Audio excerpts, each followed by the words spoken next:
இன்றைக்கு பல பேர் உயில் எழுதி வைக்கிறாங்கல்ல. இந்த உயில்னா என்ன?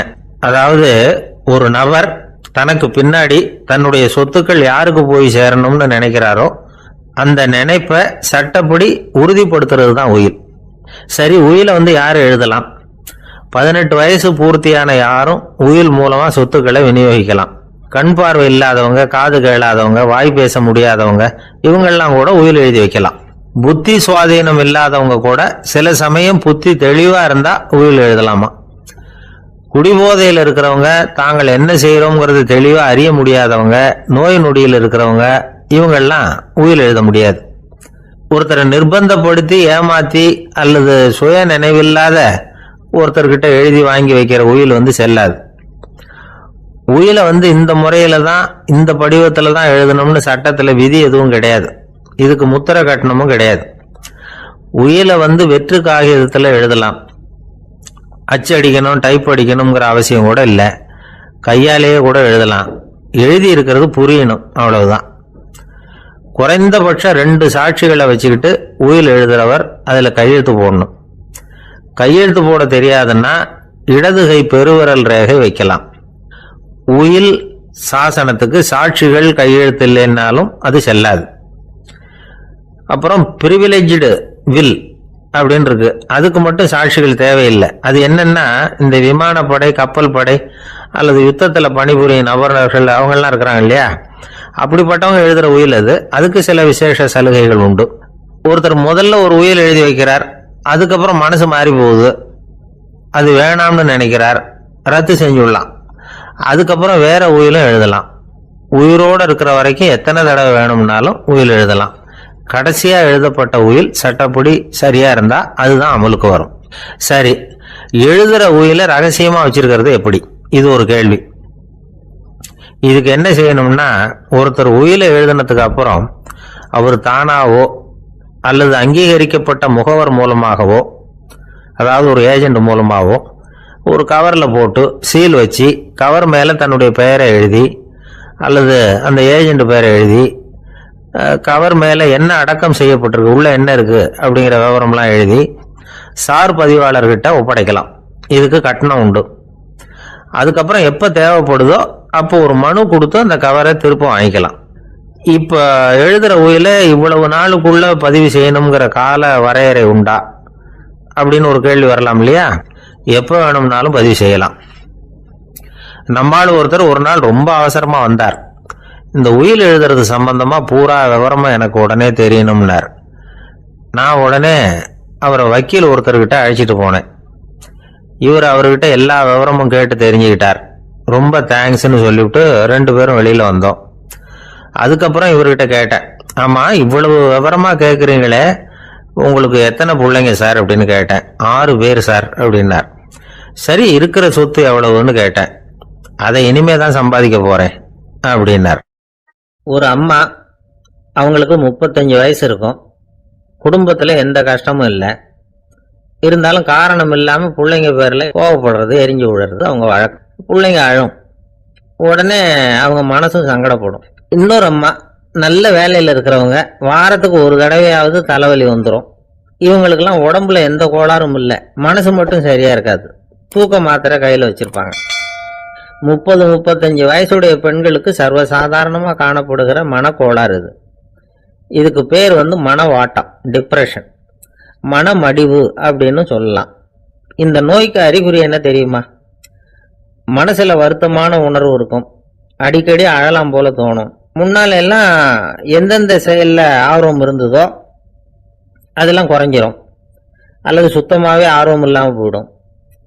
சில பெண்கள் இளம் வயசுல பக்கத்துல இருக்கிறவங்க கிட்ட கலகலப்பா பேசுவாங்க, வீட்டை அலங்கரிக்கிறதுல ஆர்வம் இருக்கும். இப்போ அதுல எல்லாம் ஆர்வம் இல்லாம போயிடும். எந்த வேலை செஞ்சாலும் சீக்கிரம் களைப்பு அடைஞ்சுடுறது மாதிரி ஆயிடும். நமக்கு யாருமே உதவியா இல்லை, நம்ம எல்லாரும் கை விட்டுட்டாங்க போல இருக்குதே அப்படிங்கிற உணர்வுலாம் உண்டாகும். தன்னைத்தானே குறை சொல்லிக்குவாங்க. நாம தப்பு பண்ணிவிட்டோம் போல இருக்குதே அப்படின்னு தோணும்.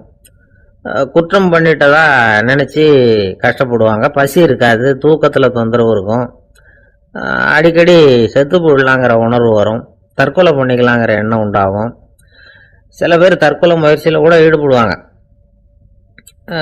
சில பேருக்கு பலவிதமான உடல் வலிகள் இருக்கும், பலவீனம் இருக்கும், சீக்கிரமாக களைப்படைஞ்சு போடுவாங்க. இதெல்லாம் மனவாட்ட நோய்க்கான தன்மைகள். இந்த மனவாட்டம் அதாவது டிப்ரெஷனை வந்து 2 வகையாக பிரிக்கலாமா. ஒன்று தானாக உண்டாக்கிக்கிறது, இன்னொன்று எதிர் விளைவை உண்டு பண்ணுகிற அல்லது நரம்பு சம்பந்தப்பட்ட டிப்ரெஷன். தானாக உண்டாக்கிக்கிற மனவாட்ட நோய் இருக்கு பாருங்க, அதுக்கு ஏதாவது சூழ்நிலை காரணமாக இருக்கலாம் அல்லது இல்லாமலும் போகலாம். மூளையில் வந்து டொப்பாமைன் அல்லது செரட்டோனின் இதோட அளவு வந்து குறையும் பொழுது இந்த டிப்ரெஷன் உண்டாகுது. இதுக்கு ஓரளவு பிறவி காரணங்கள் கூட இருக்கலாம், குடும்பத்தில் வேற சிலருக்கும் வரலாம். பாதிக்கப்பட்ட பெண்ணை வந்து பார்க்கறதுக்கு பலவீனமாக தெரியும், கடுமையான குற்ற உணர்வு இருக்கும், தனியாக இருக்கிறதுக்கு ஆசைப்படுவாங்க, நடு ராத்திரியில் எழுந்திரிச்சு உட்காந்து கஷ்டப்பட்டுக்கிட்டு இருப்பாங்க, கொடூரமான முறையில் தற்கொலை பண்ணிக்க முயற்சி பண்ணுவாங்க, தீ வச்சுக்கிறது, அமிலத்தை குடிக்கிறது, தூக்கில் தொங்குறது. இப்படி தானாக வரவழைச்சிக்கிற மனவாட்ட நோய் வந்து மறையக்கூடிய நோய். ஒரு தடவை வந்தால் 3லேருந்து 6 மாதம் வரைக்கும் நீடிக்கும். இடைப்பட்ட காலங்களில் நோயாளி இயல்பாக இருப்பார். எதிர் விளைவை உண்டு பண்ணுகிற அல்லது நரம்பு சம்பந்தப்பட்ட மனவாட்ட நோய் எப்படின்னா, கணவன் மனைவி மாமியார் மருமகள் இப்படிப்பட்ட உறவு முறை பிரச்சனைகள், தோல்விகள், எரிச்சல்கள், ஆபீஸ் பிரச்சனை, இப்படிப்பட்ட சூழ்நிலையால் உண்டாகிறது. எல்லாத்துக்கும் மருந்து இருக்குது, மார்க்கம் இருக்குது, கவலைப்பட வேண்டியதில்லை, தைரியமாக இருக்கணும்.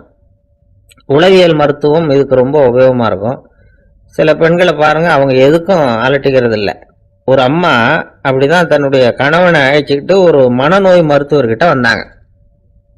டாக்டர், எங்கள் வீட்டுக்காரர் திடீர்னு ஒரு மாதிரி ஆயிட்டார், வித்தியாசமாக நடந்துகிறார். எப்படின்னா, இவர் தன்னையே ஒரு ஒட்டடை பூச்சியாக நினச்சிக்கிட்டு இருக்கிறார். அப்படி நினச்சிக்கிட்டு தன்னுடைய தலையாலேயே வீட்டில் உள்ள ஒட்டடையெல்லாம் தொடச்சிக்கிட்டு இருக்கிறார் அப்படின்னாங்க. எவ்வளவு நாளாக அப்படி இருக்குதுன்னு கேட்டார் டாக்டர். 1 வாரமாக அப்படி இருக்குது அப்படின்னாங்க அந்த அம்மா. அப்படின்னா முன்னாடியே ஏன் அழைச்சிட்டு வரல அப்படின்னு கேட்டார் டாக்டர். வீடு பூரா சுத்தமாகட்டுமேனு பார்த்துக்கிட்டு இருந்தேன் டாக்டர் அப்படின்னாங்களாம் அந்த அம்மா. ஆரம்ப காலத்தில் ஒரு குரு, அப்போ ஒரு சீடன் இருந்தான். அது வேடிக்கையான குரு, வேடிக்கையான சீடன். ஒரு ஆசிரமம். ஒரு நாள் ஒருத்தன் அவசரமாக அந்த குருவை தேடி வந்திருக்கிறான். என்ன விஷயம்னு விசாரிச்சார் குரு. உங்கள் சீடர் என்னை வந்து அடிச்சுட்டார் அப்படின்னு புகார் பண்ணானா அந்த ஆள். குரு சீடனை கூப்பிட்டார். அடிச்சியா இந்த ஆளை அப்படின்னு கேட்டாராம். ஆமான் இருக்கான் சீடன். ஏன் அடிச்சே அப்படின்னு கேட்டாராம். இந்த ஆள் உங்களை பற்றி மட்டமாக பேசிவிட்டான், என்னால் அதை தாங்கிக்க முடியல, அதனால தான் அடிச்சுட்டேன் இருக்கான். அப்படி என்ன பேசினா அப்படின்னு கேட்டாராம். உன்னுடைய குருநாதர் இப்பெல்லாம் அர்த்தமில்லாமல் பேச ஆரம்பிச்சுட்டார் அப்படின்னு சொல்லிவிட்டான், அதனால தான் அடிச்சுட்டேன் அப்படின்னானா. அதுக்காக அடிச்ச அப்படின்னாராம். நான் அதுக்காக அடிக்கல குருவே, இப்பெல்லாம் நீங்க அர்த்தம் இல்லாம பேசுறதாக அவன் சொல்றான். அப்படின்னா இதுவரைக்கும் நீங்க அர்த்தத்தோட பேசினதாகத்தானே அர்த்தம், அது தப்பு தானே, அதனாலதான் அடிச்சேன் அப்படின்னானா. ஒரு பெரியவர் உட்கார்ந்து இருக்கிறார், அவரை சுத்தி அவருடைய தோழர்கள் உட்கார்ந்து இருக்கிறாங்க. ஏதோ ஒரு முக்கியமான செய்தியை அவர் வந்து அவங்களுக்கு சொல்லிட்டு இருக்கிறார். அவங்களும் ஆர்வமா கேட்டுக்கிட்டு இருக்கிறாங்க. இந்த சமயத்துல யாரோ ஒரு ஆள் வேகமா அங்க வர்றார். வர்ற வேகத்திலேயே எனக்கு ஏதாவது உதவி செய்யுங்க அப்படின்னு கேட்டுக்கிட்டே வர்றார். கேட்கறது உதவி, ஆனா குரல் வந்து மிரட்டுறது மாதிரி இருக்கு, அதட்டி கேட்கறது மாதிரி இருக்கு. இதை கேட்டது அந்த பெரியவர் ஆத்திரப்படலை, ஆனா அவரை சுத்தி இருந்தவங்க ஆத்திரப்பட்டாங்க. இதை பெரியவர் கவனிச்சார். கொஞ்சம் அமைதியா இருங்கன்னார். வந்தவரை கூப்பிட்டார். அவருக்கு சில பொருள்களை கொடுத்தார். என்னங்க இப்போ உங்களுக்கு மகிழ்ச்சி தானே அப்படின்னார். அப்படின்னு அலட்சியமா அவர் சொல்றார். நான் உங்களை நல்ல முறையில் நடத்தினேன்னா அப்படின்னு கேட்குறாரு அவர் மறுபடியும். அதெல்லாம் ஒன்றும் இல்லை அப்படின்னு சொல்லி அவர் சொல்லிட்டு இருக்கிறாரு. குரலில் வந்து கடுமை குறையில. சுற்றி இருந்தவங்களால இதை பொறுத்துக்க முடியல. கோபத்தோடு அவரை நோக்கி நெருங்க ஆரம்பிச்சாங்க. பெரியவர் அவங்களையெல்லாம் தடுத்து நிறுத்தினார். வந்தவரை வாங்க என்னோட அப்படின்னு சொல்லி அழைச்சிட்டு போனார். வீட்டுக்கு போனார். அங்கே போனதும் இன்னும் சில பொருள்களை எடுத்து அவர்கிட்ட கொடுத்தார். இப்போ திருப்தி தானே, நான் உங்ககிட்ட நல்ல முறையில் நடந்துக்கிட்டேனா அப்படின்னார். அவர் முகம் இப்போதான் கொஞ்சம் மலர்ந்தது. ரொம்ப நன்றி, இறைவன் வந்து உங்க குடும்பத்துக்கு எல்லா நன்மைகளையும் செய்வான் அப்படின்னு சொன்னார். இதே வார்த்தைகளை என்னுடைய தோழர்கள்கிட்டே வந்து சொல்லிட்டீங்கன்னா அவங்க கோபம் தணிஞ்சிரும், வர முடியுமான்னார். கண்டிப்பா வர்றேன், அப்படின்னாரு. மறுநாள் காலையில் அந்த இடத்துக்கு வந்தார். அதே மாதிரி சொல்லிவிட்டு அவர் போயிட்டார். தோழர்கள்லாம் ரொம்ப வியப்போடு பெரியவரை பார்த்தாங்க. அந்த பெரியவர் தான் நபிகள் நாயகம். அவர் சொன்னார், ஒருத்தன் ரொம்ப ஆசையா ஒரு ஒட்டகத்தை வளர்த்துக்கிட்டு வந்தான். ஒரு நாள் அந்த ஒட்டகம் வந்து கயத்தை அறுத்துக்கிட்டு ஓடி போயிட்டுது. அக்கம் பக்கத்தில் இருக்கிறவங்க எல்லாம் அந்த ஒட்டகத்தை பிடிக்கிறதுக்கு முயற்சி பண்ணாங்க. அதை துரத்திட்டு ஓடினாங்க. ஒட்டகம் வந்து தாறுமாறா ஓட ஆரம்பிச்சது. இந்த சமயத்துல ஒட்டகத்தை வளர்த்தவன் அங்க ஓடி வந்தான். நீங்க அதை ஒன்றும் செய்ய வேணாம், விட்டுருங்க. அதோட சுபாவம் எனக்கு நல்லா தெரியும். அதை சுலபமா என்னோட வழிக்கு கொண்டுட்டு வந்துட முடியும். நான் பார்த்துக்கிறேன், விட்டுருங்க அப்படின்னா. எல்லாரும் விலகி போயிட்டாங்க. இவன் என்ன செஞ்சான் தெரியுமா? கொஞ்சம் புல்ல கையில் எடுத்துக்கிட்டு அந்த ஒட்டகத்தை நெருங்கினான். அவ்வளவுதான். அது ஓடி வந்து இவன் காலடியில் உட்காந்துக்கிட்டது. செல்லமா அதை அப்படியே தடவி கொடுத்தான். முதுகில் ஏறி உட்காந்துக்கிட்டான். அது பாட்டுக்கு சாதுவா நடந்து போகுது. இந்த கதையை நபிகள் நாயகம் தம்முடைய தோழர்களுக்கு சொல்றார். ஒட்டகத்தை மட்டும் இல்ல, சில மனிதர்களையும் கூட சில விதத்துல அணுகிதான் அவர்களை வந்து சீர்திருத்த வேண்டி இருக்குது அப்படிங்கிறத அவங்களுக்கு உணர்த்தினார். இது ஒரு அழகான உளவியல் அணுகுமுறை. சில குடும்ப தலைவர்கள் கூட இந்த ஒட்டகம் மாதிரி நடந்துகிறது உண்டு. அப்புறம் அடங்கி போறதும் உண்டு. ஒரு குடும்ப தலைவர் காலையில எழுந்திரிச்சதுல இருந்து சத்தம் போட்டு கத்திக்கிட்டு இருப்பார். பக்கத்துல இருந்தவங்க எல்லாம் ஓடி போய் சமாதானம் பண்ணி பார்த்தாங்க.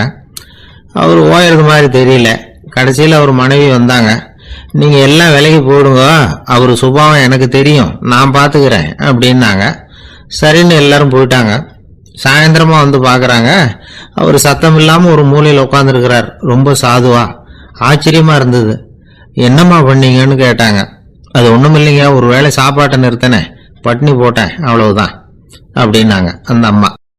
காலை நேரம், கடற்கரை ஓரம், காலை வீசிக்கிட்டு கையை வீசிக்கிட்டு ஏதோ சண்டைக்கு போற சிப்பாய் மாதிரி எல்லாரும் நடந்து போயிட்டு இருக்கிறாங்க. நடைப்பயிற்சி. அதுல நமக்கு தெரிஞ்ச ஒருத்தர் எதிரில் வந்தார் ரொம்ப வேகமா. என்ன சார் வாக்கிங்க அப்படின்னு கேட்டோம். அவரால் ஆமாம்னு பதில் சொல்ல முடியல. அவ்வளவு கஷ்டம். மூச்சு விடுறதுக்கே வாயை திறந்து மூடிட்டு இருக்கிறார். எங்க பேசுறது? கொஞ்சம் நின்று நிதானிச்சு மூச்சு விட்டுட்டு அதுக்கப்புறம் சொன்னார் ஆமா அப்படின்னு. என்ன சார் இவ்வளவு வேகம்னோ? உங்க பேச்சை கேட்டுட்டு தான் சார் நடக்க ஆரம்பிச்சோம். நீங்க தான் அடிக்கடி சொல்லிட்டு இருந்தீங்க நடக்கிறது நல்லதுன்னு. அன்னையிலேருந்து ஆரம்பிச்சுட்டேன். ஆனாலும் ரொம்ப கஷ்டமா இருக்குது சார். இப்போ பாருங்க, உங்ககிட்ட சுலபமா பேசக்கூட முடியல, மூச்சு வாங்குது, உடம்பு கூட வலிக்கிறது மாதிரி இருக்கு அப்படின்னு அவர் பாட்டுக்கு பேச ஆரம்பிச்சிட்டார். உங்களை யாரு சார் இவ்வளவு வேகமா நடக்க சொன்னது? வேகத்தை குறைங்க, மெதுவா நடங்க அப்படின்னோம். நீங்க நடக்கிறதுனால என்னென்ன சௌகரியம்னு அன்னைக்கு சொன்னீங்களே தவிர சௌகரியமா நடக்கிறது எப்படின்னு சொல்லலையே அப்படின்னாரு அவர். இன்னமும் லேசா மூச்சு வாங்கிக்கிட்டே சொன்னா கூட இவர் சொல்றதுல ஒரு நியாயம் இருக்கு. அதனால இந்த நடைப்பயிற்சி பண்றவங்க கவனிக்க வேண்டிய சில முக்கியமான குறிப்புகள் இருக்கு. அது என்னென்னங்கிறத அவங்க தெரிஞ்சுக்கணும். அது தெரிஞ்சு வச்சுக்கிறது நல்லது. இதெல்லாம் மருத்துவ நிபுணர்கள் சொல்ற குறிப்புகள். அவங்க என்ன சொல்றாங்க தெரியுமா? உங்க வயசு 40க்கு மேலையா? உங்க எடை வந்து இருக்க வேண்டியதை விட 10 கிலோ அதிகமா இருக்குதா? நீங்க புகை பிடிக்கிறவரா? இதய நோய், இரத்த நாள நோய், உயர் ரத்த அழுத்தம் இப்படி ஏதாவது உங்களுக்கு உண்டா? அப்படின்னா நீங்க உங்க இஷ்டத்துக்கு வரிஞ்சு கட்டிக்கிட்டு நடைப்பயிற்சி பண்ண ஆரம்பிச்சிடாதீங்க. முதல்ல ஒரு மருத்துவ பரிசோதனை பண்ணிக்கங்க, அதுதான் நல்லது அப்படின்னு அவங்க சொல்றாங்க. நடக்கிறப்போ, உடற்பயிற்சி செய்யறப்போ மார்பு பகுதியில அல்லது வேற எங்கேயாவது தொடர்ந்து வலி இருந்ததுன்னா பயிற்சியை நிறுத்தி விட்டு டாக்டரை போய் பார்க்கணும். நடைப்பயிற்சி பண்றப்போ உங்க சக்திக்கு தகுந்த மாதிரி மெதுவா அதிக கஷ்டம் இல்லாம முன்னேறலாம். அங்க என்ன போட்டியா வைக்கிறாங்க? முந்திட்டு போய் என்ன பண்ண போறோம்? பரிசா வாங்க போறோம். அதனால நிதானம் அவசியம் அப்படிங்கிறது அவங்க ஆலோசனை. தொந்தரவு கொடுக்காத ஷூ, ட்ரெஸ் இதுகளை உபயோகப்படுத்துங்க. பாதத்துல ஆடு தசை இருக்குல்ல, அங்க ஏதாவது பிரச்சனை இருந்ததுன்னா டாக்டரை பாருங்க. இந்த பாதத்துல வலி வரும் அந்த இடத்துல. வெயில் காலமா இருந்தா தலைக்கு தொப்பி வச்சுக்கோங்க. பனியில நடந்தாலும் அப்படித்தான். தலையை பத்திரமா பார்த்துக்குங்க. நம்ம கிட்ட ஏதோ கொஞ்சம் உருப்படியா தெரியறது அதுதானே. உடற்பயிற்சிக்கு முன்னாடி பின்னாடி பயிற்சி செய்யறப்போ நிறைய தண்ணி குடிக்கலாமா. முதல் 1 மாசத்துக்கு கொஞ்சம் தளர்த்தியா சாவகாசமா நடக்கலாம். மணிக்கு 3 அல்லது 4 கிலோமீட்டர் வேகம்னு வச்சுங்களேன். அதுக்கப்புறம் வேகத்தை அதிகப்படுத்தலாம். மணிக்கு 6 அல்லது 8 கிலோமீட்டர் அளவுக்கு நடக்கலாம். நல்ல கையை வீசிக்கிட்டு நடக்கணும். மூச்சு விடுற எண்ணிக்கை அதிகரிக்கணும். இது மாதிரி ஒரு 30 நிமிஷம் நடக்கலாம். தனியாக நடந்து போகிறதுக்கு உங்களுக்கு என்னமோ மாதிரி இருக்குதா, கூட யாரையாவது சேர்த்துக்குங்க, ஒரு குரூப்பாக சேர்ந்து போகலாம். நடக்கிறதுங்கிறத ஒரு சந்தோஷமான சமாச்சாரமாக ஆக்கிக்கணும். தினம் இப்படி நடக்க வேண்டி இருக்குதே அப்படின்னு புலம்பிக்கிட்டே போகக்கூடாது. சில பேர் நடக்கிறப்போ கடந்த காலத்தை அசை போட்டுக்கிட்டே போவாங்க, சில பேர் வருங்காலத்தை அசை போட்டுக்கிட்டே போவாங்க, சில பேர் முக்கியமான திட்டம்லாம் இப்படி நடக்கிறப்போ தான் தீர்மானம் பண்ணுவாங்க. நடக்கிறதுனால மன இறுக்கம் குறையுது, பரபரப்பு குறையுது, மன ஆற்றல் பெருகுது, தன்னம்பிக்கை வளருது, முதுமை தள்ளி போகுது, செயல்திறன் அதிகரிக்குது. இதை தவிர உடம்புக்கும் பல விதமான சௌகரியங்கள் ஏற்படுது. அதனால இதுவரைக்கும் நடக்க ஆரம்பிக்காதவங்க இனிமே இந்த குறிப்புகளை கவனத்தில் வச்சுக்கிட்டு நடக்க ஆரம்பிச்சுடலாம். சார்லஸ் லேம்ப் அப்படின்னு ஆங்கில இலக்கிய மேதை ஒருத்தர், அவர் ஒரு தரம் உடம்பு சரியில்லைன்னு டாக்டர் கிட்ட போனாராம். டாக்டர் அவரை பார்த்துட்டு, நீங்கள் தினமும் காலையில் வெறும் வயத்தில் நடக்கணும் அப்படின்னாராம். வெறும் வயத்தில் நடக்கிறதுக்கு நான் தயார், ஆனால் வயிறு கிடைக்கணுமே சார், யார் வயத்து மேலே நடக்கிறது டாக்டர் அப்படின்னு கேட்டாராம் இவர். ஒரு குரு, இளம் சீடர்கள் எதிரில் உட்காந்துருக்கிறாங்க. குரு பாடம் நடத்திக்கிட்டு இருக்கிறார். சீடர்களுக்கு ஒரு ஆசை, அதாவது ஒரு முக்கியமான மந்திரத்தை நம்ம குருநாதர்கிட்ட இருந்து கற்றுக்கணும் அப்படிங்கிறது அவங்க ஆசை. அது என்ன மந்திரம்னா, இறந்தவரை உயிர்ப்பிக்கக்கூடிய புனித மந்திரம், அதாவது செத்தவங்களுக்கு மீண்டும் உயிர் உண்டாக்குகிற மந்திரம். குருவே, தயவு பண்ணி அந்த மந்திரத்தை எங்களுக்கு உபதேசிக்கணும் அப்படின்னு கேட்டாங்க. அது ரொம்ப ஆபத்தானது, அது என்னத்துக்கு உங்களுக்கு வேண்டாமேன்னாராம் குரு. எங்களுடைய நம்பிக்கை உறுதிப்படுறதுக்காகத்தான் கேட்குறோம், வேற ஒன்றும் இல்லை அப்படின்னாங்களாம் சீடர்கள். பக்குவப்படாத அறிவுங்கிறது ரொம்ப ஆபத்தானது அப்படின்னாராம் குரு. இது சீடர்களுக்கு புரியல. அது எப்படிங்க பக்குவப்படாத அறிவு ஆபத்தானதுன்னு சொல்றீங்க, அப்படின்னா என்ன அப்படின்னு கேட்டிருக்காங்க சீடர்கள். குரு அதுக்கு விளக்கம் கொடுத்தாராம். அந்த மந்திரத்தை எப்போ பயன்படுத்தணுங்கிறது முக்கியம். அதை அறியக்கூடிய ஞானம் ஏற்படுகிற வரைக்கும் அதை தெரிஞ்சுக்காம இருக்கிறது தான் நல்லது, இல்லைன்னா ஆபத்துன்னாராம். ஆனா அந்த சீடர்கள் அதை கேட்குற மாதிரி இல்லை, ரொம்ப பிடிவாதம் பண்ண ஆரம்பிச்சுட்டாங்க. சரி வாங்க சொல்றேன்னாரு குரு. எல்லாரும் வந்தாங்க.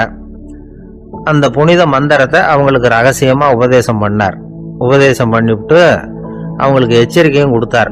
இந்த மந்திரத்தை நல்லா ஆராய்ச்சி பார்த்ததுக்கு அப்புறம் தான் உச்சரிக்கணும், அவசரப்பட்டு எதுவும் செஞ்சிடக்கூடாது அப்படின்னு ஒரு தடவைக்கு பல தடவை எச்சரிக்கை கொடுத்தார். சரின்னு சொல்லிவிட்டு அவங்கெல்லாம் மந்திரத்தை கற்றுக்கிட்டு எழுந்திரிச்சு போயிட்டாங்க. ஒரு நாள் அந்த சீடர்கள் எல்லாம் மணற்பாங்கான இடத்துல அப்படியே நடந்து போயிட்டு இருக்கிறாங்க. ஒரு பாலைவன பகுதி மாதிரி ஒரு இடம். அங்க ஒரு இடத்துல எலும்புகள் குவியலா கிடந்தது. உடனே இந்த சீடர்கள் முன்ன பின்ன யோசிக்காம, தியானமும் பண்ணாம, அந்த மந்திரத்தோட பயனை சோதிச்சு பார்க்கணும் அப்படின்னு நினைச்சுக்கிட்டு அந்த மந்திரத்தை உச்சரிக்க ஆரம்பிச்சிட்டாங்க. அவ்வளவுதான். உடனே என்னாச்சு தெரியுமா, அந்த எலும்புகள் எல்லாம் ஓநாய்களா மாறி அவங்கள துரத்த ஆரம்பிச்சுட்டுது. சீடர்கள் எல்லாம் தலைதெறிக்க ஓட ஆரம்பிச்சுட்டாங்க. ஓநாய்களும் விடல, அவங்கள துரத்தி பிடிச்சி கடிச்சு கொதற ஆரம்பிச்சுட்டுது. அப்போதான் அந்த சீடர்களுக்கு குரு சொன்ன அறிவுரையோட அர்த்தம் புரிஞ்சுது. பக்குவப்படாத அறிவு ஆபத்தானது அப்படிங்கிறது. அதனால இதுல இருந்து நாம தெரிஞ்சுக்க வேண்டியது என்னன்னா, நாம நம்ம அறிவை வளர்த்துக்கிட்டா மட்டும் போதாது, அந்த அறிவை எப்போ எப்படி பயன்படுத்தணும் அப்படிங்கிற பக்குவமும் நமக்கு வரணும். அப்பதான் வாழ்க்கை நல்லபடியா அமையும், இல்லைன்னா இடைஞ்சல் தான். இந்த காலத்துல சில சின்ன பிள்ளைங்களுக்கே அறிவு ரொம்ப பக்குவப்பட்டிருக்குங்கிறத உணர முடியுது. ஒரு சின்ன பையன் பள்ளிக்கூடத்துல மார்க் லிஸ்ட் கொடுத்தாங்க, வாங்கிக்கிட்டு அவசரமா வீட்டுக்கு ஓடினா. எதிரில் வந்த ஒருத்தர் கேட்டார், என்ன அவசரம், ஏன் இப்படி வேகமா ஓடுறேன்னார். எங்க அம்மா கிட்ட அடி வாங்கணும், அதுக்காக தான் ஓடுறேன்னா. அடி வாங்கறதுக்கா இவ்வளவு அவசரம்னார் அவரு. அப்படி இல்லைங்க, நான் போறதுக்குள்ள எங்க அப்பா வீட்டுக்கு வந்துட்டாருன்னா அவர்கிட்ட அடி வாங்க வேண்டியிருக்கும், அதை அவாய்ட் பண்றதுக்காக இப்படி ஓடுறேன் அப்படின்னு நானும். அந்த பையன் ஒரு நண்பர், சினிமா படம் தயாரிக்கிறவர், அவர்கிட்ட ஒரு நாள் பேசிக்கிட்டு இருந்தேன். அது எப்படி சார், நீங்க எடுக்கிற எந்த படமும் கையை கடிக்காத அளவுக்கு எடுத்துடுறீங்களே, அது எப்படின்னு கேட்டேன். அது ஒன்றும் பெரிய விஷயம் இல்லை சார், பெண்களுக்குன்னு சில உருக்கமான காட்சிகள், இளைஞர்களுக்குன்னு சில நடனங்கள், அடிதடி காட்சிகள், அப்புறம் வயசானவங்களுக்குன்னு சில ஆன்மீக காட்சிகள், சின்ன பிள்ளைங்களுக்கு சிரிப்பு, இப்படி எல்லாமும் சேர்த்து நான் படம் எடுக்கிறேன். மசாலா படம்னு பேரு. இது ரொம்ப பெருசா இல்லைன்னாலும் ஓரளவுக்கு சுமாரா ஓடிரும், கையை கடிக்காது அப்படின்னார். இது ஒரு உத்தி.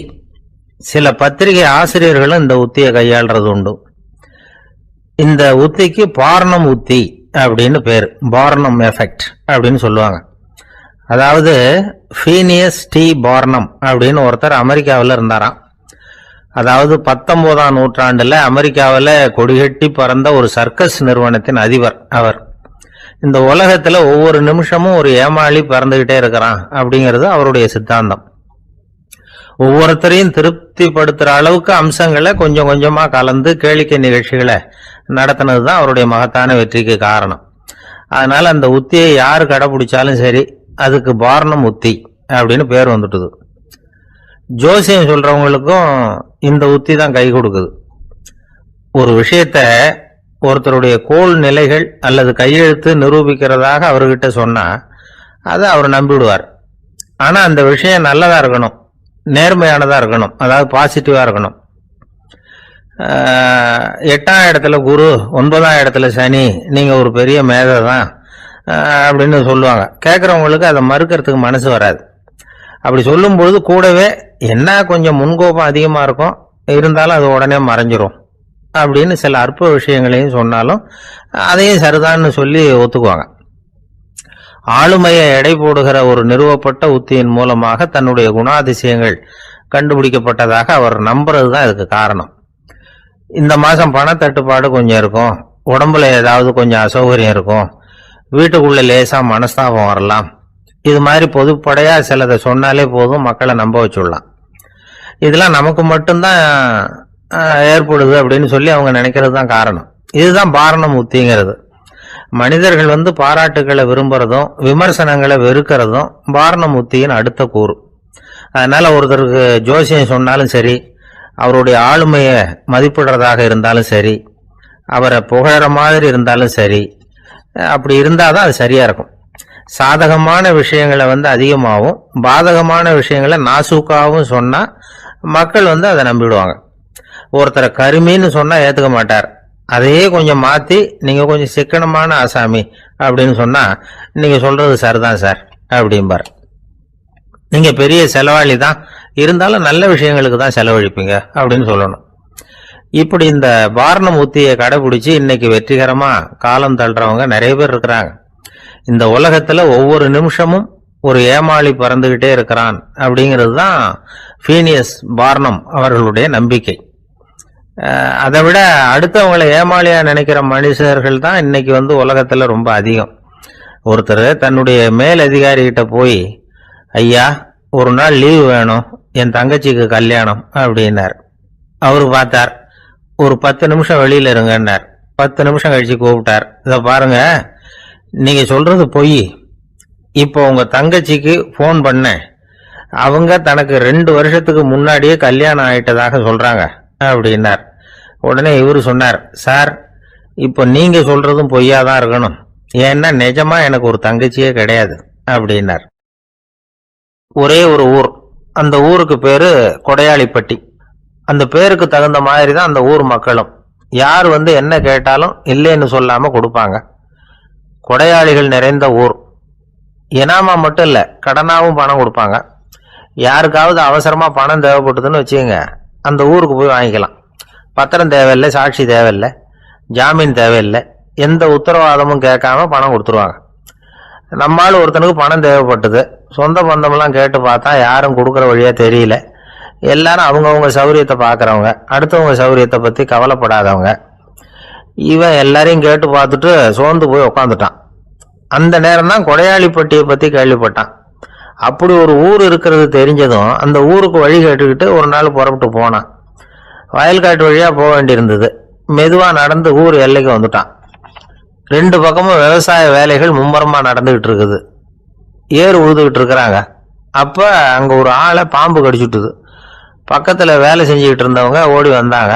அவசரமா செய்ய வேண்டிய முதல் உதவியெல்லாம் செஞ்சு பார்த்தாங்க, பலன் இல்லை. அந்த ஆள் செத்து போட்டான். அவன் செத்து விட்டான்னு தெரிஞ்சதும் அவனை தூக்கி வரப்பு மேல போட்டுட்டு எல்லாரும் அவங்கவுங்க வேலையை கவனிக்க ஆரம்பிச்சுட்டாங்க.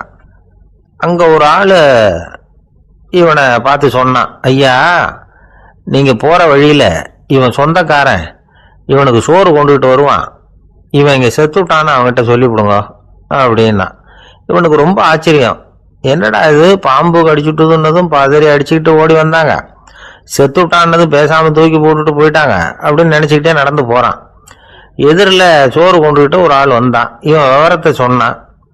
அங்கே உங்க சொந்தக்காரன் பாம்பு கடிச்சு செத்து போட்டான் அப்படின்னா. அவன் கொஞ்ச நேரம் அமைதியாக நின்னான். அதுக்கப்புறமா அங்கேயே வரப்பில் உட்காந்து கொண்டுகிட்டு வந்த சோத்தை தானே சாப்பிட்டு முடிச்சான். பேசாமல் எழுந்திரிச்சு திரும்பி போயிட்டான். கொஞ்சம் கூட பதறல, அழலை. இப்படியும் ஒரு ஊரா அப்படின்னு நினைச்சு ஆச்சரியப்பட்டுக்கிட்டே இவன் ஊருக்குள்ள போனான். ஒரு பெரிய மனுஷனை பார்த்து பணம் கேட்டான். அவரும் இவனோட பேரையும் ஊரையும் மட்டும் விசாரிச்சுக்கிட்டு தேவையான பணத்தை கொடுத்துட்டார். பணத்தை வாங்கிட்ட பிறகு தன்னுடைய மனசை அரிச்சுக்கிட்டு இருந்த அந்த விஷயத்தை பத்தி கேட்டான். ஐயா, வழியில ஒருத்தன் செத்துட்டான், அவனை அப்படியே தூக்கி வரப்புல போட்டுட்டு எல்லாரும் வயல்வெளி வேலைகளை பார்த்துக்கிட்டு இருக்கிறாங்களே அப்படின்னா. இதுக்கு அந்த பெரியவர் சொன்னார், ஆமா அப்படித்தான் செய்வோம், வேலை முடிஞ்சு வீட்டுக்கு திரும்புறப்போ அவனை தூக்கிட்டு வந்து அடக்கம் பண்ணிடுவோம் அப்படின்னார். ரொம்ப ஆச்சரியமா இருக்கு அப்படின்னா. ஏன் உங்க ஊர்ல யாராவது செத்துட்டா என்ன பண்ணுவீங்க அப்படின்னு கேட்டார். என்ன இப்படி கேட்குறீங்க, எங்க ஊர்ல எல்லாம் பணத்தை தூக்க விட மாட்டாங்க, ஒப்பாரி வைப்பாங்க, கட்டி புரண்டு அழுது புலம்பி தீத்துருவாங்க அப்படின்னா. இவன் பெரியவர் பார்த்தார். அவங்கிட்ட கொடுத்த பணத்தை லபக்குன்னு பறிச்சுக்கிட்டார். திருப்பி வாங்கிட்டார். இவன் பதறி போய் நிற்கிறான்.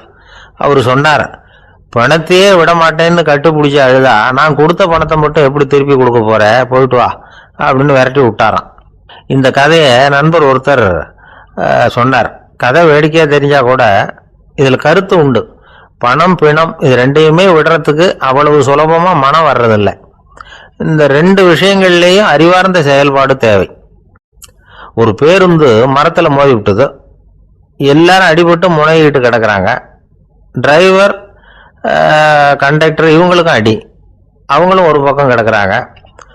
ஒரு மூலையில கிடக்கிற ஒருத்தன் மெதுவா முக்கி முனகி கண்டக்டர்னு சத்தம் போடுறான். கண்டக்டர் மெதுவா நகர்ந்து அவங்கிட்ட போய் என்னன்னு விசாரிக்கிறார். அவன் ரொம்ப சிரமப்பட்டு வாயை திறந்து ஒரு 15 காசு சில்லற பாக்கி அப்படின்னானான். ஒரு ஊர்ல ஒரு மன்னன் இருந்தான், கொடுங்கோல் மன்னன். நிறைய தொந்தரவு பண்ணிட்டு இருந்தான். அவன் ஒரு தடவை என்ன பண்ணான் தெரியுமா? ஒரு தப்பும் பண்ணாத ஒரு இளைஞனை பிடிச்சி ஜெயிலில் அடைச்சுட்டான். அந்த பையனோட சொந்தக்காரங்கள்லாம் ராஜா கிட்ட போனாங்க. அவன் ஒரு தவறும் பண்ணல, அவனை விடுதலை பண்ணுங்க அப்படின்னு கெஞ்சி கேட்டுக்கிட்டாங்க. மன்னன் வந்து யோசனை பண்ணான். அந்த இளைஞனை கூப்பிட்டுக்கிட்டு வர சொன்னான். அவனை கொண்டாந்து ராஜா முன்னாடி நிறுத்தினாங்க.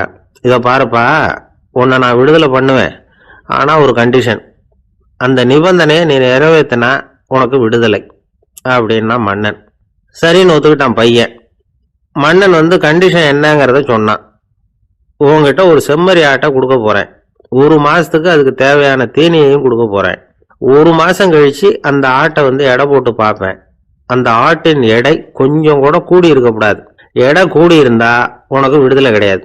என்ன சொல்ற அப்படின்னா. பையனுக்கு ஒன்றும் புரியல, பயமா போட்டுது. குழம்பிக்கிட்டே நின்றுகிட்டு இருக்கிறான். சரி, ஒரு நாள் டைம் தரேன், நல்லா யோசனை பண்ணி பார்த்துட்டு நாளைக்கு உன் முடிவை சொல்லு அப்படின்னா மன்னன். பையன் கவலையோட வெளியில வந்தான். அங்க ஒரு பெரியவர் நின்றுகிட்டு இருந்தார். அவர்கிட்ட விஷயத்தை சொன்னான். அந்த பெரியவர் இந்த பையனுக்கு காதோட காதா ஒரு வழியை சொல்லி கொடுத்தார். அதை கேட்டதும் பையன் மறுபடியும் மன்னன் முன்னாடி வந்து நின்னா.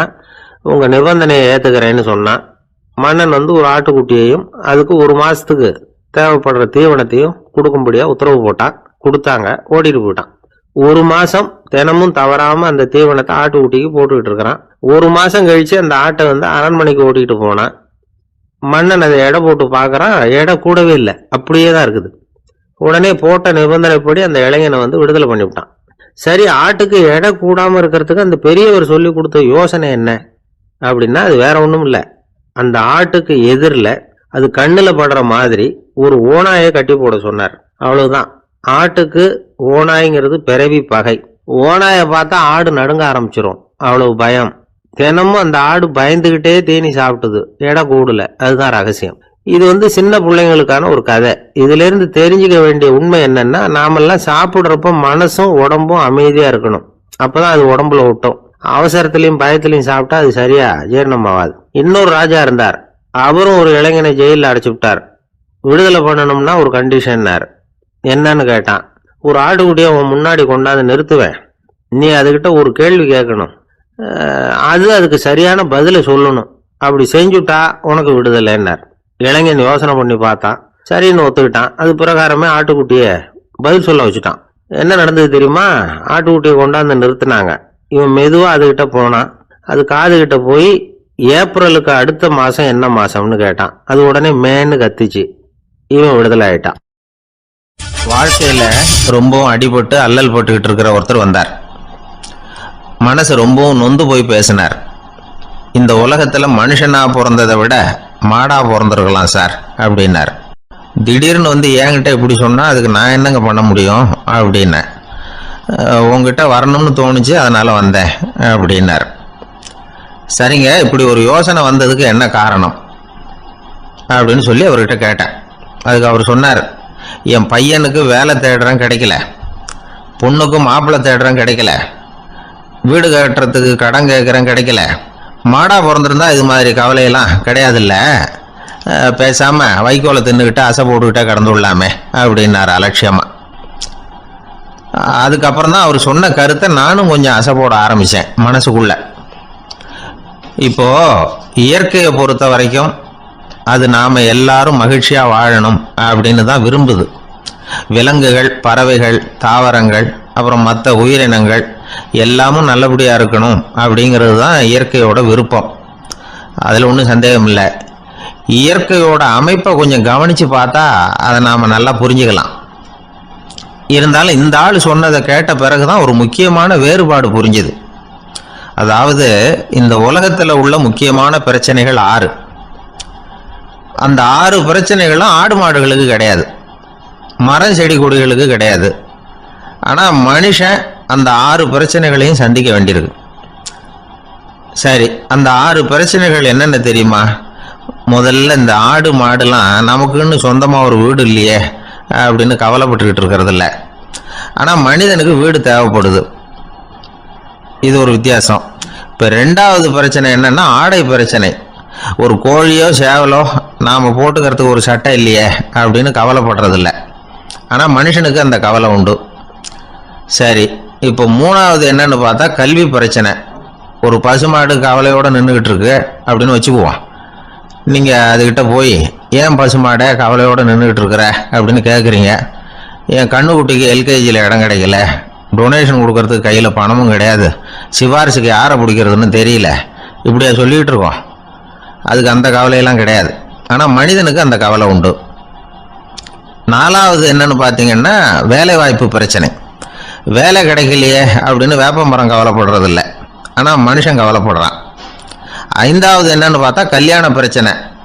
எருமை மாடு பசுமாடு எல்லாம் பொண்ணுக்கு மாப்பிள்ளை தேடிட்டாலே இது பேப்பரில் மணமகன் தேவை அப்படின்னு விளம்பரமாக கொடுக்குது, அதெல்லாம் கிடையாது. 6வது என்னன்னு பார்த்தீங்கன்னா பணம் சம்பந்தமான பிரச்சனை. ஆடு மாடுலாம் பணத்தை சேமிக்கணும்னோ ஏதாவது நிதி நிறுவனத்தில் முதலீடு பண்ணணும்னோ நினச்சிக்கிட்டு இருக்கிறதில்ல. பணத்தை எப்படி காப்பாற்றுறது அப்படிங்கிற கவலையும் அதுகளுக்கு கிடையாது. குதிரை வந்து குளம்போட பிறகுது, அதனால அது காடு மேடெல்லாம் கவலை இல்லாமல் தெரியலாம். ஆடு வந்து உடம்புல ரோமத்தோட பிறகுது, அதனால் அது குளிரை பற்றி கவலைப்பட வேண்டிய அவசியம் இல்லை. ஆனால் மனுஷனை பார்த்தீங்கன்னா அவன் தான் ஒன்றும் இல்லாமல் பிறக்கிறான்.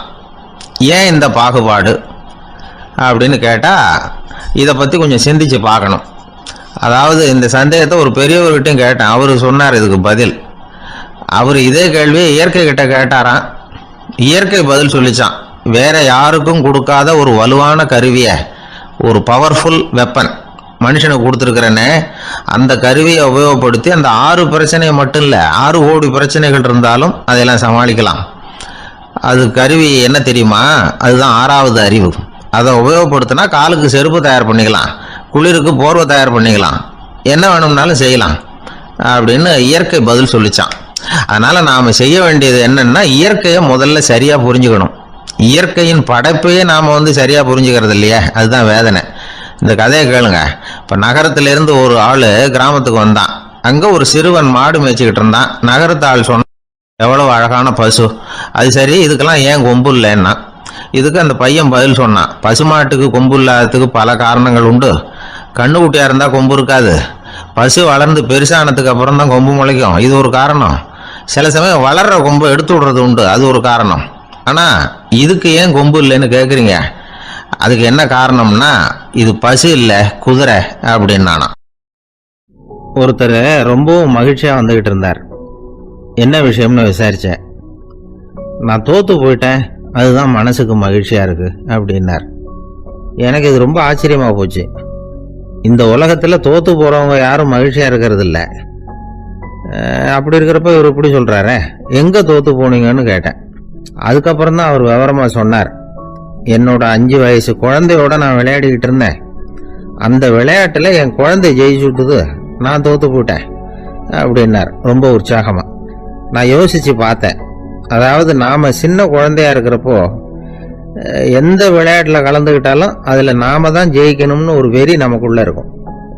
நம்மளை எதிர்த்து விளையாடுறவர் நல்லவரா கெட்டவரா, பெரியவரா சின்னவரா அப்படிங்கிறதெல்லாம் முக்கியம் கிடையாது. அவர் தோற்று போகணும், நாம் ஜெயிக்கணும், அதுதான் முக்கியம். எதிரியை சந்தோஷப்படுத்த விளையாடுகிற கலை அப்போ நமக்கு தெரியறதில்ல.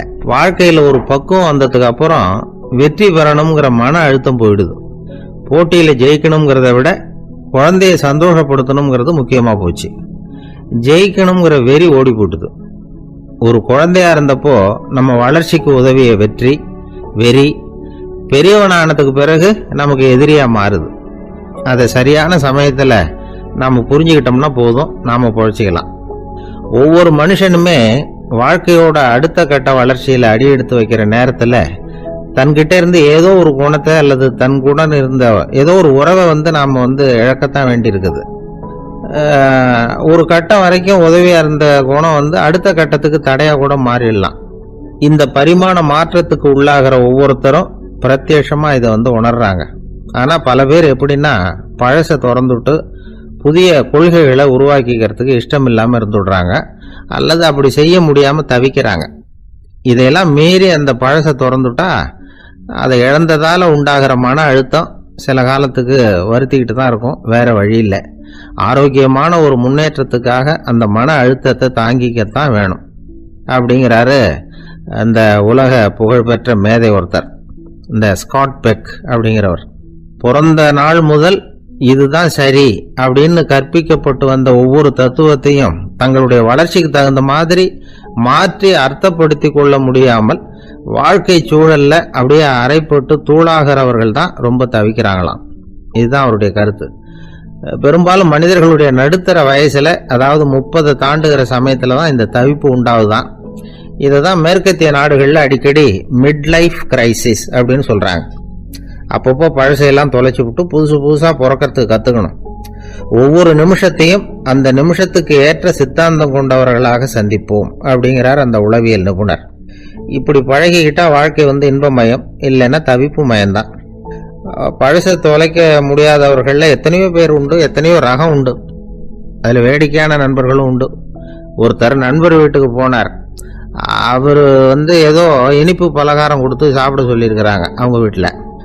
இவர் சாப்பிட்டு பார்த்துட்டு சொன்னாராம், சார் 6 மாதத்துக்கு முன்னாடி ஒரு தடவை இங்கே வந்தேன், அப்போது ஒரு இனிப்பு பலகாரம் கொடுத்தீங்க, அது இதை விட நல்லா இருந்தது சார் அப்படின்னாராம். அப்போ செஞ்ச அதே இனிப்பு பலகாரம் தான் சார் இதுவும் அப்படின்னாராம் அவர். 3ஆம் பாடல் வைணவர்கள் வாழ்த்தாக சொல்லுகின்ற வளமான பாடல். ஓங்கி உலகளந்த உத்தமன் பேர் பாடி நாங்கள் நம் பாவைக்கு சாற்றி நீராடினால் தீங்கின்றி நாடெல்லாம் திங்கள் மும்மாறி பெய்து ஓங்கு பெருஞ்சன்னல் ஊடு கயல் உகள புங்குவளை போதில் பொறிவண்டு கண்படுப்ப தேங்காதே புக்கிருந்து சீர்த்த முலை பற்றி வாங்க குடம் நிறைக்கும் வள்ளல் பெரும் பசுக்கள் நீங்காத செல்வம் நிறைந்தேலோர் எம்பாவாய். மாவலி இடத்தில் வாமனனாய் 3 அடி மண் கேட்டு போன திருவிக்கிரமனாக உயர்ந்த அந்த அவதாரத்தை முதலில் பேசுகிறார்கள். அவனை உத்தமன் என்று சொல்லுகிறாள். அவரது திருநாமங்களை பாடி பரவி இந்த பாவை நோன்பு நோற்று நீராடினால் நாடெல்லாம் மாதம் 3 மழை பெய்யும், நெற்பயிர்கள் ஓங்கி வளரும். விளைந்த அந்த சென்னற் பயிர்களின் ஊடே கிடக்கும் நீரில் கயல் மீன்கள் துள்ளி விளையாடும். பூத்துள்ள குவளை மலர்களிலே அழகிய வண்டுகள் உறங்கி மகிழும். நீர்வளத்தால் நிலவளம், அதாவது வள்ளல் தன்மையுடைய பெரும் பசும் கூட்டங்கள் எங்கும் நிறைந்திருக்கும். மடிகனத்த காரணத்தால் தொட்ட மாத்திரத்தில் குடம் குடமாக அந்த பசுக்கள் கொடுக்கின்ற வள்ளல் பெரும் பசுக்கள். இத்தகைய செல்வச் செழிப்பு என்றும் நீங்காது நிலைத்திருக்கும் என்று வாழ்த்துகிறாள் இந்த 3வது பாடலிலே. ஓங்கி உலகளந்த உத்தமன். குள்ளமாக வந்தவன், ஆனால் ஓங்கி உலகத்தை அளந்த திரிவிக்கிரமனாக மேலே உயர்ந்தவன். இதில் நாம் சிந்திக்க வேண்டிய பகுதி ஒன்று இருக்கிறது. இந்த உலகத்தில் வாழ்கிற மனிதர்கள் 3 வகை: அதமன், மத்தியமன், உத்தமன். தன்னலம் மட்டுமே கொண்டு வாழ்கிற மிக கீழானவர்கள் அதமன். தானுண்டு தன் குடும்பம் உண்டு என்கிற ஒரு எளிய வட்டத்துக்குள் வாழ்கிறவன் மத்தியமன். பிறருக்காக வாழ்பவன், அவசியமென்றால் பிறருக்காக தாழ்பவன் எவனோ அவனே உத்தமன். அப்படி இந்த உலகத்தில் பிறருக்காக தாங்கி தாழ்ந்து சென்ற இடம் என்பதால் அவர் தாழவில்லை. கை நீட்டி யாசக மகாபலி இடத்தில் கேட்டாலும் அவர் தாழவில்லை, ஓங்கினார் என்ற பொருள் வரும்படியாக ஓங்கி உலகளந்த உத்தமன் என்று எழுதுகிறார். அவருடைய திருவடி இந்த உலகம் முழுவதும் பட்டதாம், உயிர்குலம் முழுவதும் பட்டதாம். ஏன்? இதற்கு உரையாசிரியர்கள் ஒரு அழகான வார்த்தை சொல்வார்கள். உறங்குகிற போது மாதா பிரஜையை அணைத்தபடி படுத்திருப்பாள் ஸ்பரிச சுகத்திற்காக. ஒரு அம்மா குழந்தைய பக்கத்தில் வைத்து கொண்டு படுக்கிற போது அப்படியே அந்த குழந்தை மேலே கை வைத்து கொண்டு படுத்திருப்பாள். என்ன சுகம்! அந்த குழந்தையும் நிம்மதியாக தூங்கும், அந்த தாயும் நிம்மதியாக சந்தோஷப்படுவாள். அப்படி தாய் குழந்தையை அணைப்பது போல இந்த உயிர்களை அணைப்பதற்காக பெருமான் தன் திருவடியை இந்த பூமியிலே வைத்தானாம். ஓங்கி உலகளந்த உத்தமன் என்கிறாள். நாமத்தின் பெருமையினை பேறு பாடி என்கிறாள். அதை பின்னொரு இடத்திலே நாம் விளக்கமாக பார்க்கலாம். நாங்கள் நம் பாவைக்கு சாற்றி நீர் ஆடினால், அவனுடைய புகழை சொல்லி நாங்கள் பாடிக்கொண்டு நீராடினால் என்ன நடக்கிறது? ஒரு விஷயம். கடவுளை அடைவதற்கு யாகம் செய்ய வேண்டும், தவம் செய்ய வேண்டும், மந்திரம் செய்ய வேண்டும் என்று 100கணக்கான நிபந்தனைகளை எல்லாம் உலகத்தில் சொல்கிறார்கள். எங்கள் ஆண்டாள் அன்னையோ மிக எளிமையான வழி சொல்லுகிறாள். பேசாமல் நீங்கள் அவனுடைய பெயரை சொல்லிக்கொண்டு குளியுங்கள். நாங்கள் நம் பாவைக்கு சாற்றி நீராடினால். குளிப்பதை போன்று எளிமையானது கடவுளை அடைவது என்கிற ஒரு அற்புதமான பொருளை சொல்கிறாள். சடங்குகளுக்குள் சிக்கிக்கொண்டு சங்கடப்படாதீர்கள். நீங்கள் அவனை பாடும் பக்தி ஒன்றே போதுமானது, அவனது நாமத்தை சொல்லுகிற நாம சங்கீர்த்தனமே உங்களுக்கு போதுமானது என்ற பொருளிலே it is so simple. Involvement, பக்தர்களின் பங்கேற்பு இருக்கும்படியாக நாங்கள் நம் பாவைக்கு சாற்றி நீராடினால் மழை பெய்யும். எப்படி பெய்யும்? தீங்கின்றி நாடெல்லாம் திங்கள் மும்மாறி. இப்போதெல்லாம் வானிலை அறிக்கை சொல்லுகிறவர்கள் இந்த மாவட்டத்தில் பெய்யும், அந்த மாவட்டத்தில் கனமழை பெய்யும், இந்த மாவட்டத்தில் தூறல் போடும், இந்த மாவட்டத்தில் பெய்யாமலேயே போகும் என்று விட்டு விட்டு விட்டு விட்டு மழை பெய்வதை பற்றி பிட்டு பிட்டு பிட்டு பிட்டு வைத்துக் கொண்டிருப்பார்கள். ஆனால் எங்கள் ஆண்டாள் அப்படி அல்ல. தீங்கின்றி நாடெல்லாம் திங்கள் மும்மாறி பெய்யும். ஒரு இடத்துல கூட பஞ்சம் இருக்கக்கூடாது. எல்லா பக்கமும் மழை கொட்டு கொட்டு கொட்டு என்று கொட்டி, ஆனால் தீங்கு இருக்கக்கூடாது. வரக்கேடும் வெள்ளக்கேடுமாய் என்பார்கள். பெய்மழை வேண்டும், பேய்மழை வேண்டாம். அளவாக பெய்ய வேண்டும், வாழ வைக்கக்கூடிய அளவிலே பெய்ய வேண்டும். மாதம் மும்மாறி, திங்கள் மும்மாறி பெய்து என்கிறார். 9 நாள் வெயிலும் 1 நாள் மழையுமாய் என்று உரை எழுதுவார்கள். மண்ணினுடைய வயிறு உள்வாங்கக்கூடிய வகையில் வெயில் காய வேண்டும், பிறகு ஒரு மழை பெய்ய வேண்டும், வெயில் காய வேண்டும், பிறகு ஒரு மழை பெய்ய வேண்டும். அப்படி பெய்யக்கூடிய மழைதான் தீங்கின்றி உலகத்தை வாழ வைக்கும். மும்மாறி என்றார்களே, யாருக்காக மும்மாழி? வேதம் ஓதிய வேதியர்க்கு ஒரு மழை, நீதி மன்னர் நெறியினர்க்கு ஒரு மழை, மாதர் கற்புடை மங்கையர்க்கு ஒரு மழை என்று 3 மழை பெய்யும். மழை என்றால் சாதாரணமானதா? மழைதான் மண்ணின் தாய்ப்பால். அடுத்தது, அந்த மழையின் காரணமாக நெல் விளைகிறது. ஓங்கு பெருஞ்சொன்னல். ஒவ்வொரு நெல்லும் கதிரும் ஒரு ஆள் உயரத்துக்கு மேலே போயிருக்கிறது. பழைய காலத்து விவசாயம் தெரிந்தவர்களுக்கு தெரியும், மிக உயரமாக பயிர் இருக்கும். இது என்ன செய்தார்கள்? அதையெல்லாம் குட்டை பயிர்களாக மாற்றிக்கொண்டே வந்தார்கள். பயிர் குட்டையாகி கதிர் கனத்து போன கலிகாலம் இந்த காலம். பயிர் குட்டையாகி கதிர் கனத்து போனது. மாட்டை பற்றி மனிதன் எங்கே கவலைப்பட்டான்? ஓங்கி என்று நன்றாக வளர்ந்திருந்தால் மாட்டுக்கு நிறைய வைக்கோல் கிடைக்கும், நிறைய பால் கொடுக்கும். மாடினுடைய சாணமும் அந்த மண்ணில் அந்த நறுமணமும் இல்லை என்றால் அந்த பூமியில் வளம் எப்படி இருக்க முடியும்? ஓங்கு பெரும் சென்னல், ஒரு ஆள் நடந்தால் மறைக்கும். அப்படி இப்போது காளை மாடுகளே இல்லை. ஊசி வழியே பசுக்களின் தாய்மை எய்தும் உயிர்ப்பில்லா உலகமாக இன்றைக்கு உலகம் சுருங்கி போய்விட்டது. எனவே மாடுகளை பற்றி கூட கவலைப்படக்கூடிய வகையிலே மாடுகள் தானே பெரும் செல்வம். ஓங்கு பெருஞ்சென்னல் என்று எழுதுகிறாள். பிறகு பூங்குவளை போதில் அங்கு வளர்ந்திருக்கிற குவளைப்பூக்கள், அதில் புள்ளிகள் உடைய வண்டு படுத்திருக்கிறது, பொறிவண்டு கண்படுப்பு, அவை தூங்கி கொண்டு இருக்கின்றன. அதாவது ஒரு பூவில் போனாலேயே அவ்வளவு தேன் கிடைத்து விடுவதாலே அவை இன்னொரு பூவுக்கு வண்டு பறந்து பறந்து போகும். வண்டு மாதிரி பூ விட்டு பூ தாவுகிறான் என்பார்கள். இப்போ எப்படி அல்ல, ஒரே பூவிலேயே வேண்டிய அளவு தேன் கிடைத்து விடுவதால் மயங்கி கிடக்கின்றன.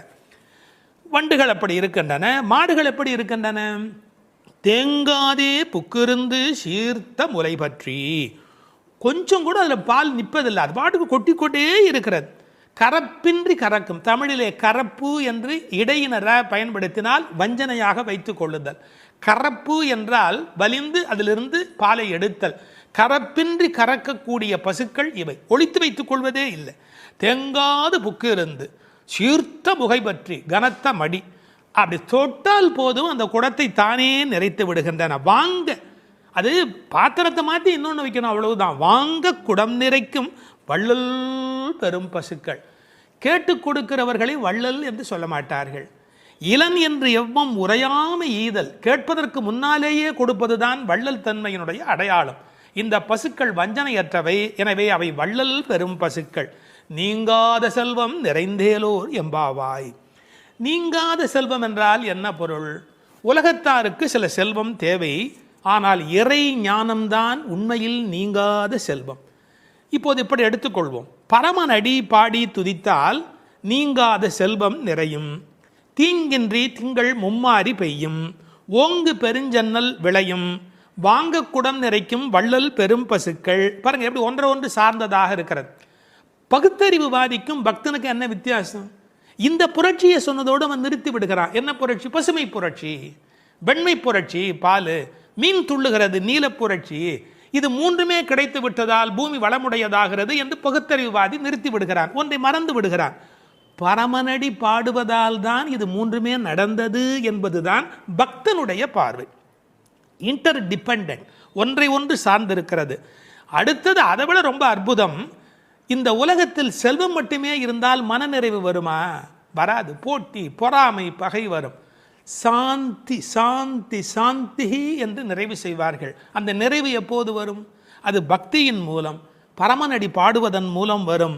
எனவே சம்பூர்ணமான நிறைவை தரக்கூடியது எது? நிறைந்து ஏலோர் எம்பாவாய். அந்த நிறைந்து என்பது சம்பூர்ணத்தை குறிப்பது. மழை எப்படி பெய்கிறது? மனிதன் நல்லவனானால் இயற்கை அவனை விட நல்லவனாக மாறிவிடுகிறது. மனிதன் நல்லவனானால் இயற்கை அவனை விட நல்லவனாக மாறிவிடுகிறது.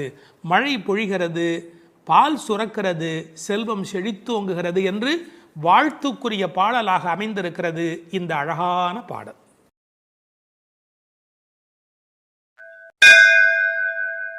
மழை உலகில் எப்படி பெய்ய வேண்டும் என்று சொல்கிற 4வது பாடல். ஆழிமழை கண்ணா ஒன்று நீ கைகரவேல், ஆழியுள் புக்கு முகந்து கொடு ஆர்த்தேரி, ஊழி முதல்வன் உருவம் போல் மெய்கருத்து, பாழியும் தோளுடை பத்மநாபன் கையில் ஆழி போல் மின்னி, பலம் புரி போல் நின்றதிர்ந்து, தாழாதே சார்ங்கம் உதைத்த சரமழை போல் வாழ உலகினில் பெய்திடாய், நாங்களும் மார்கழி நீராட மகிழ்ந்தேலோர் எம்பாவாய். மார்கழி நோன்பு நோற்கும் காலத்தை முதல் பாட்டால் சொல்லி, நோன்பு செய்யும் முறையை 2ஆம் பாடலால் விளக்கி, அதன் பயனாய் மழை பொழியும் என்பதை 3ஆம் பாடலால் கூறி, இப்போது மழை எப்படி பொழிய வேண்டும் என்று இந்த பாடலால் விளக்குகின்றார். மழை வேண்டும் என்று ஆண்டாள் கூற, மழைக்கடவுள் அம்மா நான் எப்படி பொழிய வேண்டும் என்று கேட்கிறானாம். மழை பொழிய வேண்டிய முறையையும் ஆண்டாள் நியமிக்கிறார். பெரும் மழை பொழிய காரணமான தலைவனே, ஆழி மழைக்கு அண்ணா, உன்னிடம் நாங்கள் கேட்பது இதுதான். கொஞ்சம் கூட கையில் மிச்சம் வைத்து கொள்ளாதே, நன்றாக பெய்துவிடு. பெருங்கடலில் புகுந்து ஆழமான இடம் வரை சென்று நீரை முகந்து, சப்தத்துடன் மேலே வானத்தில் கிளம்பி, ஊழி காலத்து தலைவனான எம்பெருமானது வடிவம் போல உடம்பு கருத்து கார்மேகமாய், பரந்த அழகிய தோள்களை உடைய பத்மநாபனான திருமாலின் வலது திருக்கரத்தில் உள்ள சக்கரத்தைப் போல் மின்னி, இடது கரத்திலே உள்ள பாஞ்சசன்ய சங்கு போல இடியிடித்து, அவனது கரத்திலே உள்ள சார்ங்கம் என்ற வில்லிலே இருந்து புறப்படுகின்ற அம்புகளைப் போல மழை பெய்ய வேண்டும். இம்மழை நாங்கள் உலகில் வாழச் செய்வதாய் இருக்க வேண்டும். நாங்கள் மார்கழி நீராட்டத்தில் பங்கு பெறவும் நீர்நிலைகளில் தண்ணீர் நிரம்பி இருக்க வேண்டும் என்ற பொருள் இந்த பாட்டின் திரண்ட பொருள். ஆழி மழைக்கண்ணா ஒன்று நீ கைகரவேல். மழைக்கு அண்ணா என்றும் பிரிப்பார்கள், மழைக்கண்ணா என்றும் அழைப்பார்கள். இந்த குழந்தைகள் வருணனை முதலில் குறிப்பிடுகின்றன. அவர் யார் என்ன என்று பெயர் தெரியாததாலே சின்ன பிள்ளைகள் அண்ணா என்று அழைக்கிற மாதிரி ஆழி மழைக்கு அண்ணா என்று பொதுவாக அழைத்தன. கடலுக்கு எத்தனையோ பெயர் இருந்தாலும் ஆழி ஏனென்றால் ஆழமானது என்று பொருள். முன்னீர், புணரி, வாரி என்று எத்தனையோ பெயர் உண்டு. ஆற்று நீர், ஊற்று நீர், மழைநீர் என்று மூன்றும் தங்கி இருப்பதாலே அது முன்னீர். நதிகள் கடலில் முடிகின்றன என்பது கண்ணுக்கு தெரிந்த உண்மை. நதிகள் கடலில் முடிகின்றன என்பது கண்ணுக்கு தெரிந்த உண்மை. ஆனால் கடலிலிருந்தே ஆரம்பமாகின்றன என்பது நாம் கண்டறிய வேண்டிய உண்மை. இந்த உலகத்தில் எல்லோரும் கண்ணுக்கு தெரிந்த உண்மைகளை பார்க்கிறார்கள், கண்டறிய வேண்டிய உண்மைகளை பற்றி கவலைப்படுவதில்லை. இதில் விஞ்ஞானமும் இருக்கிறது, மெஞ்ஞானமும் இருக்கிறது. மேகம் உறிஞ்சி மழையை கொண்டு வந்து கொட்டுகிறது. எனவே வருணனுக்கு உத்தரவு பிறப்பிக்கிறாள். இந்த மேகம் எப்படி இருக்க வேண்டும் என்று விளக்கம் சொல்லுகிறாள். ஸ்ரீ பிரதிவாதி பயங்கரம் அண்ணங்கராச்சாரிய சுவாமிகளை போன்ற பெரியவர்கள் இங்கு மேகம் என்று குறிப்பது ஆச்சாரிய பெருமக்களை என்று அழகான ஒரு அர்த்தம் கொடுப்பார்கள். ஒரு 7-8 விளக்கங்கள் சொல்லலாம் என்றாலும் ஒரு 4-5வது நாம் பார்க்கலாம்.